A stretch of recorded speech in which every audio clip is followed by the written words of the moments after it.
Hey, welcome back. This is the Scaling Secrets podcast. We're here with Blake Denman from ricketyroo.com, where they launch your customer growth, they keep it simple, and they grow home service companies. So we're going to find out all about Blake and his story, his struggles, what sets him apart, and most importantly, what you should know, maybe some tidbits about local SEO, pay-per-click advertising, and so much more. So Blake, how the heck are you today? You know, I can't complain. And if I did, nobody would listen. Right. So why not focus on what you can control instead? And speaking of what you and I can control is having a fun conversation, hearing some fun stories, teaching some lessons. And so in your own words, what are you all about and what sets you and your company apart? Yeah, sure. I guess I'll give a quick background. I founded the agency in February area of 2009, so 15 and a half years. I didn't start it with an intention of growing an agency. I was actually going back to school to research as an EMT, then become a paramedic firefighter. 6 months in, I suffered a severe traumatic brain injury, which kind of killed that career path. Kind of drifted for a bit, not really knowing what I was going to do. Met my now wife. We've been together a little more than 11 years. Slowly started to kind of grow the company from there. And then right around 2018, 2019, really started kind of ramping things up a little bit to kind of mainly, I guess, accomplish what everyone's trying to accomplish, right? Which is freedom within a business, and have gotten a fair amount of that. And it's not what I thought it was going to be. It never is it? And what you mentioned there, like I think about this idea all the time, how like different years of your trajectory kind of take on different forms, right? There's some years that just kind of seem like shoring up the foundation, and some years seem kind of flat, and some years are like where you make the real pivots and things really just explode. And so you mentioned the 2019, 2020. And so like as far as the pivot points in your journey, like what are the remarkable ones? Like what do you think you've done that kind of made a major change in your growth? Uh, Definitely hiring a coach who had kind of built an agency like mine in the past. Like I had no real background in growing an agency. I don't even have a college degree. So I was really kind of just like my life philosophy is kind of fa F around and find out. Like I just kind of figure stuff out, fake it till I make it. And hiring a coach who had done what I was trying to accomplish, like really accelerate things, like having a playbook of like, okay, here's how I grow, here's how I scale, here's like the things I'm going to run into that are going to cause some headaches. I'm always the bottleneck, and that definitely made the path a lot cleaner and easier versus me just trying to figure it out on my own without any validation from a coach.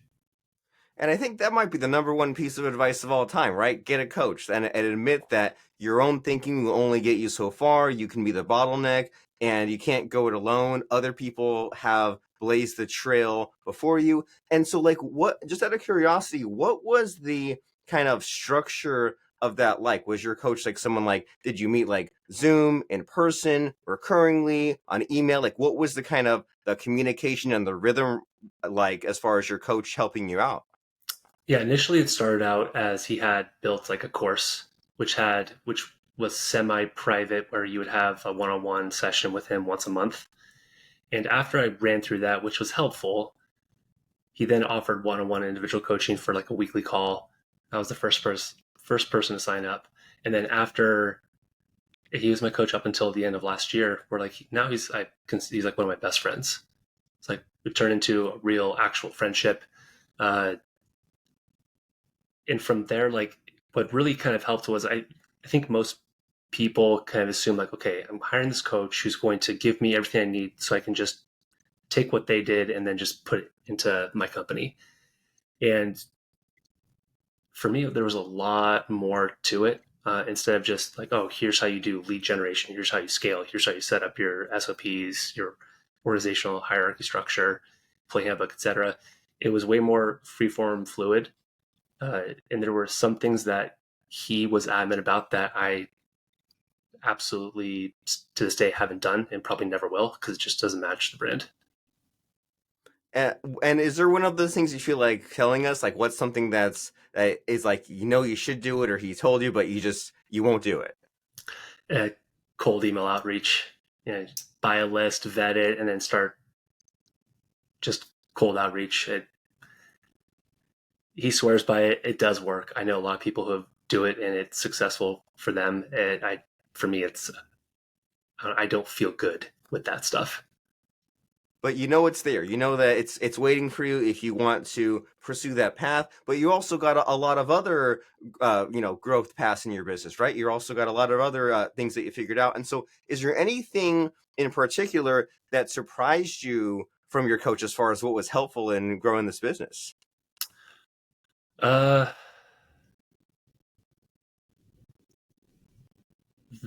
when things start picking up and you start growing at a quicker pace than what you're used to, and you're hiring more people, building out teams, the if you have any holes in your operations, those are going to become massive issues very, very quickly. It's like doing it all over again. My first hire wouldn't have been a subject matter expert. It probably would have been a project manager or operations person to really solidify our operations down to a T. Wonderful, and that's huge. And so, and I definitely I feel like I want to get more into that, more into the like the operations and project management. But I feel like I'm being selfish here and just getting your secrets. I also want to pivot a little bit and add to the chaos, which I know that you're a fan of somewhat, and talk about you and talk about Rickety Roo because here we are kind of talking about some insights and some lessons. But hey, it's time to pay some bills, right? This guy Blake, what kind of company have you built, and how do you guys stand out? Uh, my ultimate, I'm legitimately trying to build the agency that everybody in the industry wants to work at. And I'm not some type of altruist. I just look at it as if I bring on really good talent, kind of like a professional sports team, I need to keep the talent happy because I want them to perform at their best. And when that happens, the work that they put out is really good, which means clients are happy, less churn, and it comes full circle. It's all connected. So and there's no secret sauce to it. It's literally listed on our about page on what makes us different. I just kind of sat down and started thinking like, well, what would entice me to go work for a company? We've been 100% remote since 2018. It's full-time salaried work, which in my space typically means 40 hours is the minimum. You're going to be working probably 50 to 60 plus on average. Here we average about 35 hours per week for full-time salary. Then, the benefits and 401k stuff like that came a little bit later. I'm hiring adults, not children. There's I trust my team 100%, each person on the team 100% to own their position and role within the company. There's no micromanagement whatsoever. And it's remote work. They schedule their own schedules. I don't care when they work as long as the work gets done. Very cool. And you're revolutionary, and you remind me of when remember career day at school, and then when like people like adults in different professions was coming, like there was like this aerospace guy, and he was like talking about this whole idea of like he would have some project and he could work whatever hours he wanted, and he didn't have someone breathing down his neck of like clock in this time, clock out that time. And even as a kid, I was like, that's crazy and scary. But you're so right. If you have the right people and if they deliver and if you check on that part of it, then who cares how they get it done? Who cares how it works? You don't have to micromanage all these little things and kind of like stifle your people, stifle your growth. And so you have this fun place to work at where you provide a local SEO, pay per click, and website design. And when you mentioned in your bio a little bit there about how you grow the home service businesses. So I mean, tell us about this. Like, what's kind of your ideal client, or what kind of like bragging success stories do you have? I've got some case studies on the website. We're redoing our bios from our content director, and one of the questions was like something that was extremely memorable for a project. And I remember this was probably 4 to 6 years ago, and they weren't a home services company. Have We work with home services a fair amount, but we also branch out into legal, medical. On the medical sides, behavioral health, mental health, addiction treatment, stuff like that. It was an addiction treatment center, and the previous vendor that we were taking over for, she had been spending $20,000 to $25,000 per month on Google Ads, and she told me on the phone that if she didn't get a new client admit within the next 3 weeks, she was gonna have to shut her doors. And so, like, talk about chaos, love, stress around that, being like, I have to try and save this person's business. Within we built all the campaigns, launched it, and within the first 3 weeks, she got not one but four. So then, getting a very nice phone call from her thanking us was that felt really really good. I think a big separator from us to a lot of others is usually we don't have any checkbox solutions, which is much harder to scale. Instead of like package A, package B, package C, everything we do is 100% custom based on what we feel we need to do for the client, and not just to fill up, oh, here's what our retainer is, and we just have to fill it up.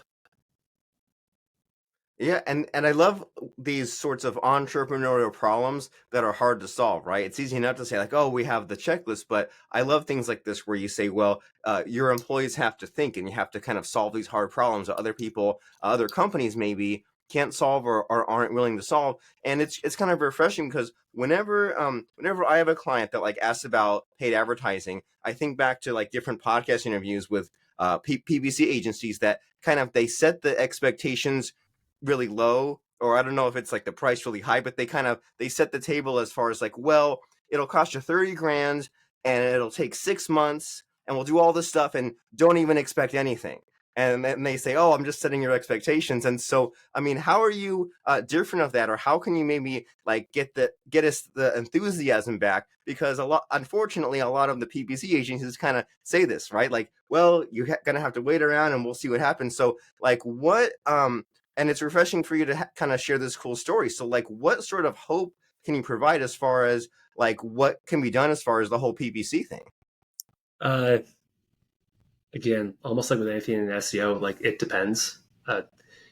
Normally, when I hop on a call, like we don't have any sales reps. They're either talking to me or Amanda Jordan, my director of operation, digital strategy. When it comes to sales, uh, I get that question all the time from a prospect or a warm introduction. Like, what should we expect? And I always use the same line: expectations are nothing more than premeditated resentments. And then Nice. I kind of go off on that, saying like, typically this is what we'd like to start seeing happening within the first 60 90 days on the SEO side. PPC is a little bit different, depends on if we have a historical account to actually look at, to kind of get bare bones like, well, this is what we're hoping to see just after the first month on a PPC campaign. Um, but with SEO, it's like, well, we're looking for incremental growth over time, and hopefully we can get some great wins within the first 90 days. That happens sometimes, doesn't happen all the time. It really depends on the situation, depends on the client, depends on the market, depends on the issue we identify, because there might be multiple. There might be some that are just completely not normal, but they do kind of prop up. uh, that being said, what I'm kind of working on right now is a custom GPT that is pretty much a ROI forecasting model based on market size, previous results, retainers, and like, okay, here's what your ROI has been. And instead of just saying, oh, your traffic growth or leads, if we can tie into actual sales revenue data with pretty good attribution, then here's your actual ROI over time. Here, this is what's going to look like in the first 3 months, 6 months, 1 year, 2 years, which I think will help a lot of clients feel way more at ease, because we're visual creatures. So to be able to see like a nice graph going up and to the right, it can definitely help. But that's usually never the reality. There's going to be some ups, there might be some downs. That's just pretty much life.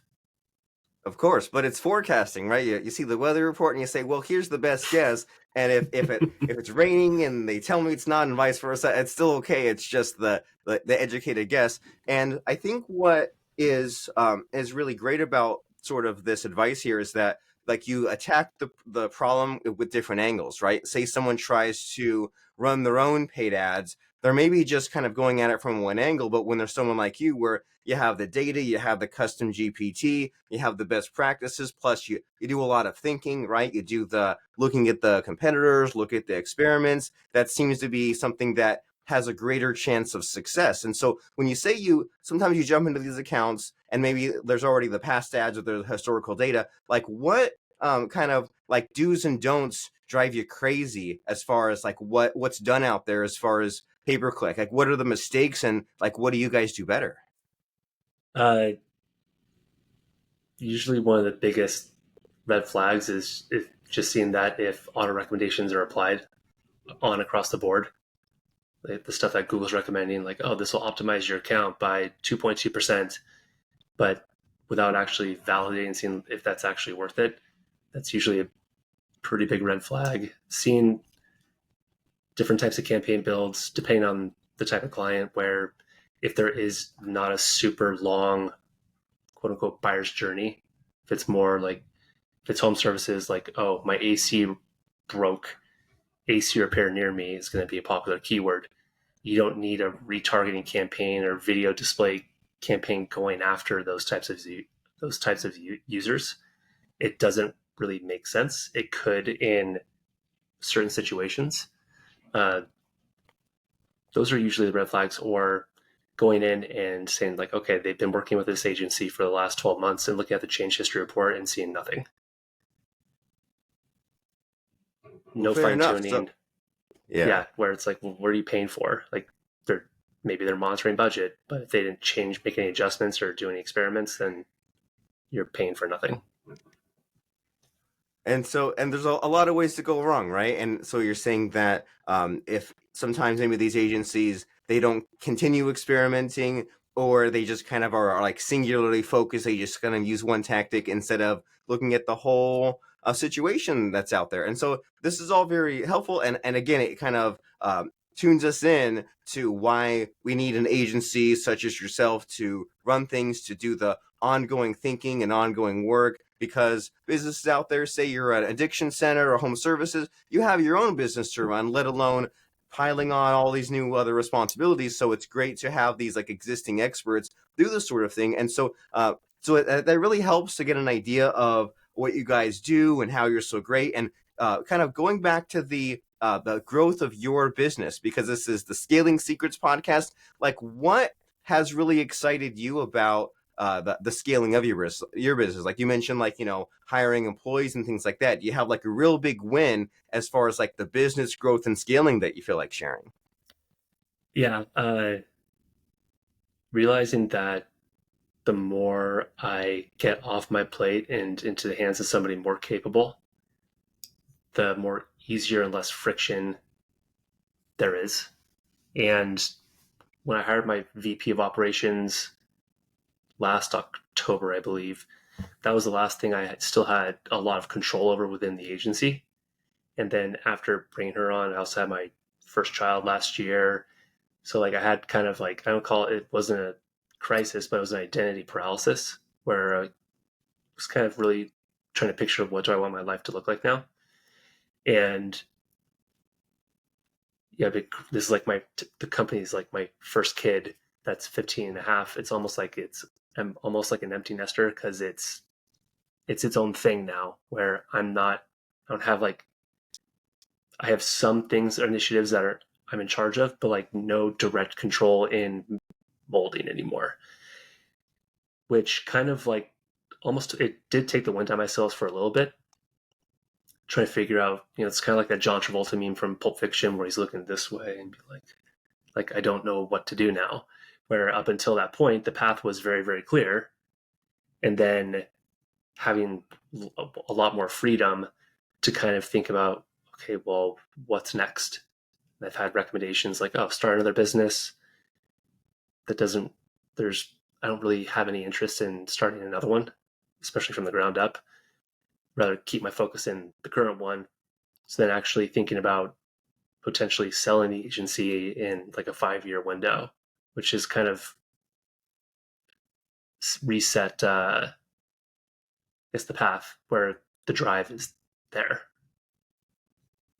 Very nice. So you figured a lot of these things out, right? Because you think that the whole idea of like mediocrity is scary, right? And how when you first start your business and it's scrappy and it's part of your identity, that's great, but how long can that last? And sometimes you have to find yourself like getting out of the comfort zone and doing some of these scary things that you're mentioning, right? You mentioned about like getting a coach and hiring employees and getting the operations figured out and going quickly. So now you get to this almost like this kind of freedom stage, right? Where now you have these choices. And so is it safe to say with the being trapped in the John Travolta meme, is it sort of scary or is it kind of like unnatural or kind of just kind of weird, like being in this kind of new state of mind?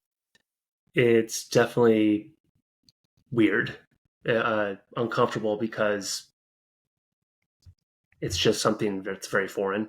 I've always had a very strong work ethic and knew exactly what to do and just like, okay, keep moving on to the next thing. And then once I got that freedom, it was like, now what? And instead of just rushing into the next thing, uh, stay uncomfortable, you know, do more deep work to kind of figure out what I want that to be without having a constant need for chaos or high stress, high anxiety, which quite frankly I thrive in, and I'm comfortable in those states. And you know, if my quote unquote back is up against the wall, that's when I perform best. So rechanging that deeply rooted subconscious behavior, it's I'm still working on it to this day. It's gotten easier, but it's not solved yet. And may never be fully solved, right? But that's some interesting personal growth as far as like the motivation being tied to the anxiety, but then that's also sort of chaos, and there's some like self sabotage in there. And so now that you're kind of more of the working on the business, not in the business, like have you given any thought to like the ratio of the higher level tasks? Like for example, like you doing the PR, you being on like a podcast as this one, the thought leadership, networking, has that increased, or do you think the ratio of that amount of time spent is the same? I think it's probably decreased a little bit. I used to speak at conferences regularly, and I really don't do that anymore because there's two people on my team that really enjoy it, and they're both good at it. Well, one, her name's Celeste. She's speaking at her first conference, I believe it's just in a few months. Where in my industry, there's been a call for a lot of like DEI, and well, as a cis white male, it makes it pretty easy for me to just kind of like stop pitching and letting other people on my team take that over. For like thought leadership stuff, like most of the stuff I've been publishing recently is more on agency operations, agency growth type stuff, where historically it was always here's the super nerdy SEO stuff we're working on, and here's the results. But I have other people within the organization that want to head those things up, so I just get to work with them directly and let them be the face of it because I don't want to be the only face for the company. Right. And yeah, and you definitely shouldn't be, right? If you want to sell it in 5 years, or even if you want to just keep it running, like it, yeah, definitely it doesn't make sense if you want it to be more of a autopilot machine. And this is refreshing to hear about because it seems like when you're a kid, they force you to do all these things that you don't want to do, right? I gotta take these classes in school, gotta do these sports. And then when you're more of a business owner, they say, well, you should strengthen your strengths instead of trying to strengthen your weaknesses. But then you get caught in the trap again of like, oh, I got still have to do all these tasks I don't want to do. But then you get to this point now where like, okay, cool, now I can hand off the tasks and I can focus on what I enjoy and what I'm good at. And it doesn't mean that the less desirable tasks don't get done. It means that they get handed off to people where it's a better fit for them. So it seems like everybody wins. And so as far as the future of Rickety Roo, is there anything noteworthy or exciting that you guys are doing that is we're talking about here? Yeah, I think by the end of this quarter, we'll be launching what we're calling Rue Labs, which is going to be all of our active tests we're doing for current clients or maybe a side project we're working on just for fun. And the gal that's going to be heading that up, Celeste, she's when you meet somebody and you meet them, you go like, I don't like when they have it. When I met her, I was like, oh, you're self-taught, but she had it. She'll be kind of running that, which will be, doing more of the same, but like way more practical for people to understand what we're doing and be able to do it themselves. And then we'll be probably having additional, like, not like one-off type products that will be selling it as a result of it. Okay, so Rue Labs coming soon, and you name checked Celeste not once but twice. So I mean, Celeste really has some things figured out, right? We should all be lucky enough to have our own Celeste, and so this is a cool conversation, right? We heard about what you've done right and some of your ahas and breakthroughs, but I want to make sure that we cover the bases. So, is there a hidden invisible question that I'm not asking you that I should be asking you? Uh,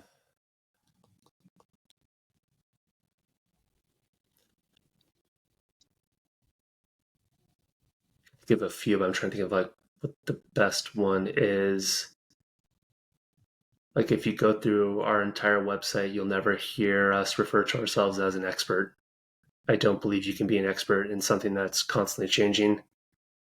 So I say, like, we have lots of experience, and here's a list of clients if you want to reach out to them. Trying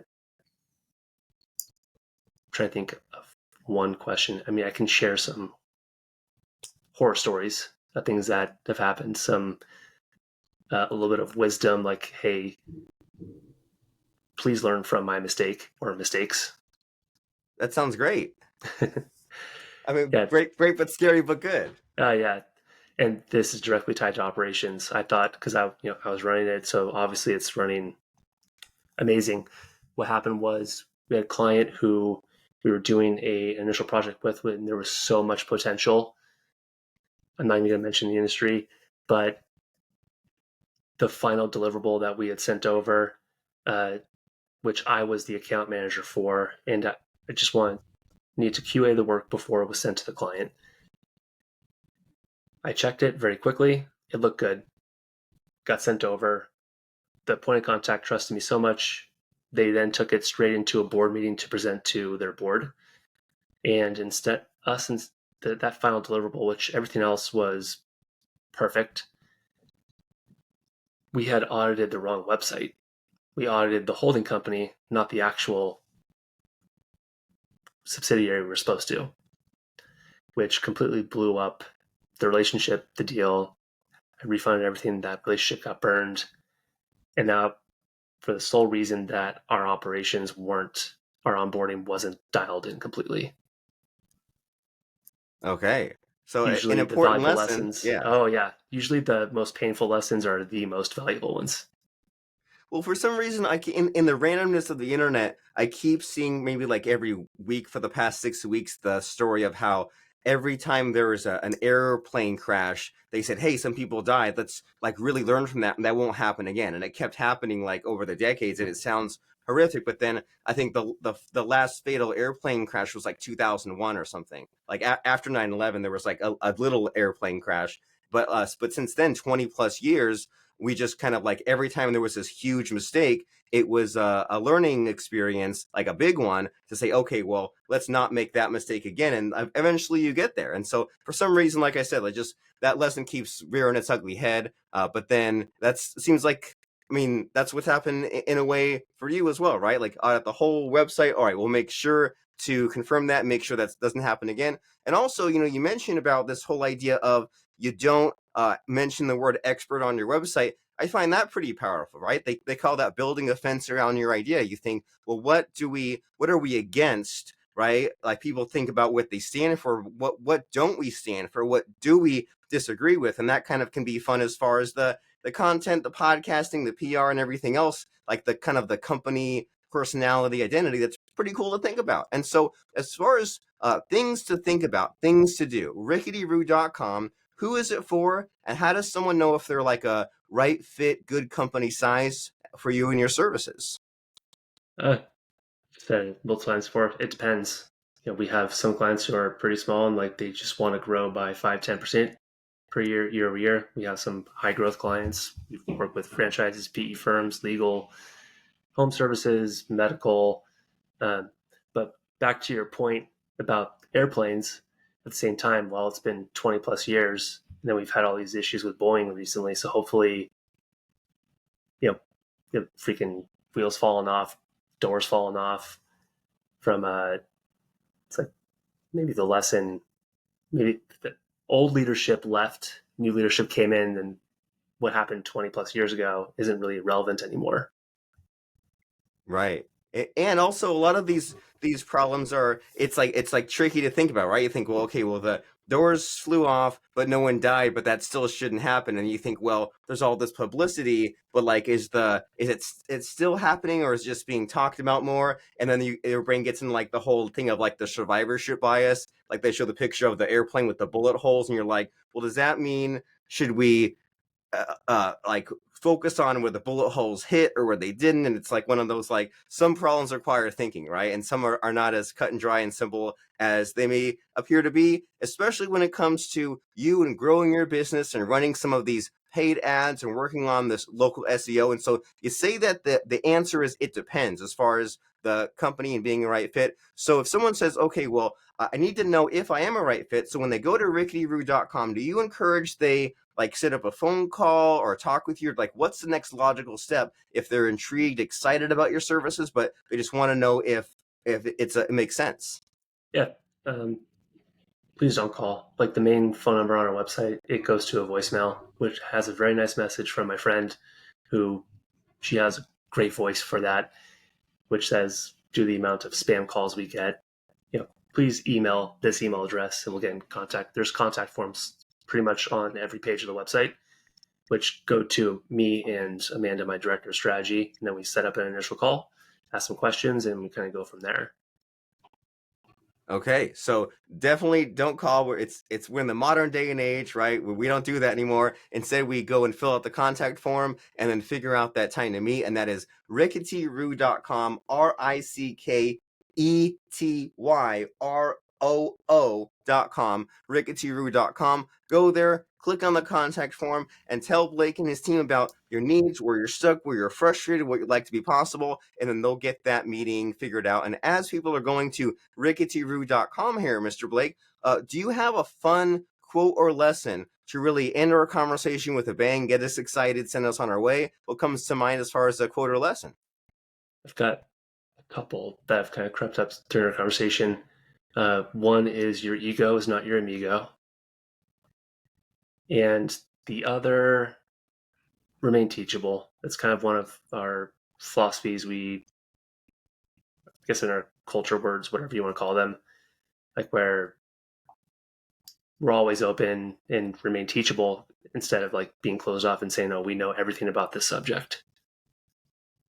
And those two lessons tie together, right? Your ego is not your amigo, and remain teachable. And that ties exactly in with the lesson that you started off in our conversation, which is you got a coach and look at your success. And it's no accident or coincidence that all these successful people have many coaches. They know that they don't know everything. They know that they need extra help. And you yourself in podcast land need this extra help as far as your local SEO, PPC advertising, or website design. So go to ricketyroo.com. Click on the contact form, contact Blake and his team, have that conversation, see what makes sense. And thank you very much, Blake, for stopping by and loading us with some cool lessons and stories, what to do, what not to do. I really appreciate it, and I appreciate you too. Thanks for having me, Robert. Cheers.